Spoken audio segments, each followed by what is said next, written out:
থাকতে নেই, শুধুমাত্র পরিবারকে হ্যাপি রাখার জন্যই নিজের দেশ ছেড়ে অন্য দেশে পাড়ি জমাতে হয়।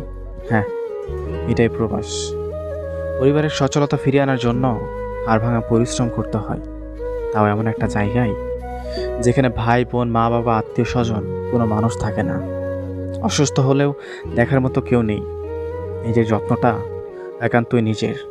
এরপরেও সময় মতো পরিবারে টাকা দিতে না পারলে কত কথাই না শুনতে হয়। দিন শেষে প্রিয় মানুষের সাথে একটু কথা বলার জন্য উতলা হলেও একটা সময় পর সেই প্রিয় মানুষটাই বিরক্ত বোধ করে। এমন অনেক মানুষ আছে যারা সময় মতো দেশে ফিরতে না পারার কারণে তার প্রিয় মানুষটিকে হারিয়েছে, অন্যের হয়ে যেতে দেখেছে। এই কষ্টগুলোও তার একান্তই নিজের, শেয়ার করার মতো কোনো মানুষ পায় না।